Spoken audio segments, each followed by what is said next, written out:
Bonjour à tous et merci de nous retrouver sur notre plateau pour notre émission reçue 5 sur 5. Jeudi, nous allons prendre la direction de l'hippodrome de Paris-Vincennes pour un événement, le prix de Château-Renard, réservé à des chevaux d'âge qui vont s'affronter sur les 2700 mètres de la grande piste. Pour étudier cette épreuve, j'accueille sur ce plateau Mathieu Mortagne. Bonjour Yann, bonjour à tous.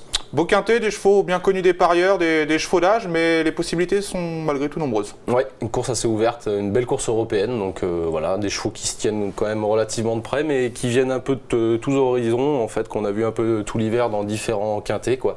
Donc on a un peu un regroupement de plusieurs catégories, donc il va pas falloir se tromper sur les lignes. Voilà, c'était pas le quintet le plus simple à étudier au final depuis le début de l'hiver. Allez Mathieu, on va écouter sans plus tarder votre sélection 8 chevaux. Alors en tête, j'ai placé le 16 Perkins Griff, en 2 le numéro 10 Vénosque du Minel, le 9 Berry's Boy, le 6 Vico du Petit Odon, le 15 Valco Genila, le 5 Telmino Lies, le 14 Udvinière et enfin le 7 Tobruk de Père. Allez, on va évoquer la candidature de votre favori, qui ne sera pas le cheval de tout le monde déjà, ce numéro 16, non. Perkins Griff, un pensionnaire de Fabrice Soudois, qui est bien engagé et qui a quand même quelques titres à faire valoir. Ah oui, c'est un bon cheval, hein. Au printemps dernier, il a couru des drôles de lot, il a des sacrées références sur la distance. Voilà, ce qu'il est capable de faire. Course de référence, il terminait deuxième d'Ulster Perrine, hein, donc c'était pas rien. Voilà, petit quatrième, c'était Lionel. C'est un cheval moyen, mais ouais, correct. C'est un petit cheval qui trotte un peu. Voilà, donc le chrono était superbe. Bon, c'était un chrono de printemps, certes, mais bon, la ligne est excellente. Voilà, le cheval maintenant, il a 3 courses dans les jambes. Il a couru des 2100 où il est peut-être pas plus avantagé que ça parce que c'est un cheval qui démarre bien à la volte, où il a été vite dans la bataille, mais je pense que ça l'a bien préparé. On vient de courir assez sagement en dernier lieu, en mon avis, en vue de cette course-là. C'est un des plus jeunes de la course, il est très bien placé au gain. Roberto Andreghetti le connaît par cœur. Je pense que là, normalement, il devrait pas être loin de la vérité, même si j'ai vu que dans les pronostics, il n'était pas tellement cité. Donc ce sera plus un coup de poker, mais du coup, on risque d'avoir une cote intéressante. Donc c'est marrant. Hein. C'est marrant à tenter. Votre second choix est lui bien plus plébiscité. Dans la presse, il fait partie pour beaucoup des favoris. Il s'appelle Vénosque du Minel, portera le numéro 10. Maintenant, il vient d'effectuer sa rentrée. Il n'a qu'une seule course dans les jambes. C'est ce qui vous a empêché de le mettre en tête ou pas? Ouais, en fait j'ai tenté le coup de poker Perkins Griff, mais c'est la vraie base de la course, c'est Vénosque du Minel. Hein. Donc là on a fait une rentrée avec les fers, mené sagement par Johan Le Bourgeois, faut le noter. C'est une belle perte. Donc il est venu finir gentiment 5-6e de l'épreuve du quintet, qui n'était pas un quintet énorme. D'ailleurs il marchait 16, hein, c'est pas des gros chronos. Donc voilà, je me suis dit peut-être qu'il peut encore en manquer. Maintenant quand on défère des 4 et qu'on met Jean-Mi, avec celui-là on se loupe rarement. Donc on est obligé d'y voir une toute première chance. Voilà. De 1-12-2 dans cette configuration pieds nus avec Jean-Michel Bazir. Il est très brutal aussi hein, quand il est. Est-ce qu'il est à ce niveau-là quand il a marché 12-2? J'ai un petit doute, je pense qu'il peut peut-être encore en manquer une, mais il va jouer un premier rôle normalement. Hein. C'est clairement la course préparée. Hein. Si on défère des 4 et qu'on met Jean-Mi, c'est qu'on pense que le cheval est arrivé à un niveau suffisant pour fournir sa meilleure valeur. Donc on est obligé de lui voir une première chance. Hein.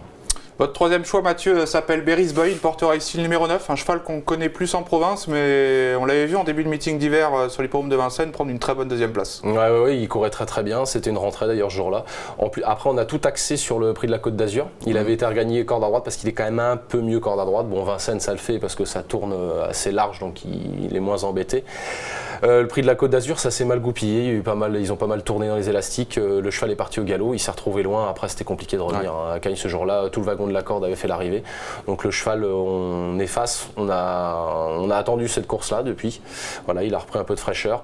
On a Eric Raffin dans le sulky. Ça me plaît bien parce que bon, Eric mène des super courses depuis le début de l'hiver. Donc je pense qu'il va avoir le parcours adéquat.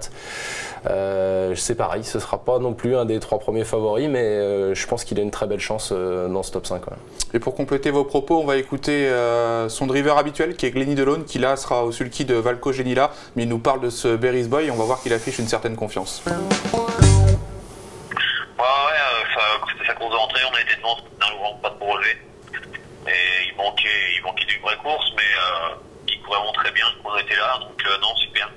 Au boulot, il a vraiment très bien travaillé, il est resté au très bon niveau. Défait à les 4 avec Eric a gagné avec. S'il ne fait pas de bêtises en partant, il va être évidemment dans le quintet. Bon, c'est que son petit point faible, voilà, c'est le départ. Ils sont 17 au même échelon, donc il va falloir faire du grand Eric Raffin. Après, on a le pilote. Hein. On a le pilote. Il dort pas, hein, c'est le cas de le dire. Donc bon, il a dit évidemment dans le quintet. Donc C'est quand même, ça traduit une sacrée confiance quand même. Ça sent bon, et pour les gens qui veulent écouter également les propos de Glenny Delaume qui va driver Valco Genila, vous verrez qu'il est également très confiant avec son autre cheval, donc attention, on va les suivre, ces deux pensionnaires de Sébastien Garato. Votre quatrième choix s'appelle Vico du Petit Odon, un cheval qui a mis un petit peu de temps à retrouver la bonne carburation, mais on peut dire que ces derniers temps, il est vraiment revenu à un très bon niveau. Le dernier coup, c'est superbe. Il est battu par Unis de Guez, qui est vraiment la jument sur la montante de l'hiver, qui prend la trajectoire de son aïeul Ikumba de Guez, elle vieillit superbement. Donc là, il est battu que par Unis de Guez, voilà, donc il court de première, il a été devant. Il est battu avec les honneurs, mais on sent vraiment un cheval qui est sur la montante, qui est revenu à son top. Les Leblanc, ça tourne pas mal en ce moment. Voilà, Pierrot Vercruis dans le Suki, qu'il connaît par cœur. Je pense que c'est une très belle chance aussi. Et on va voir aussi, là, on va écouter les propos de Pierre Vercruis, qui affiche un certain optimisme, puisque son cheval a encore un peu de fraîcheur en cette fin de meeting. Pierre Vercruis, vous driverez à nouveau Vico du Petit Odon, qui tombait sur une bonne Unis de Guez dernièrement. Oui, effectivement. Pour une fois, n'est pas coutume, on a été aux avant-postes. Le cheval a été très performant. On est tombé sur une super jument qui restait sur une bonne victoire et qui a confirmé. Oui, maintenant on est en fin de meeting. C'est la fraîcheur qui va faire la différence avec beaucoup de chevaux. Le cheval avait peu couru avant le meeting d'hiver. De ce fait, il est monté en puissance régulièrement et je ne pense pas que cette course-là est épuisée dans ses réserves. Donc, à mon avis, il y a quand même une belle carte à jouer.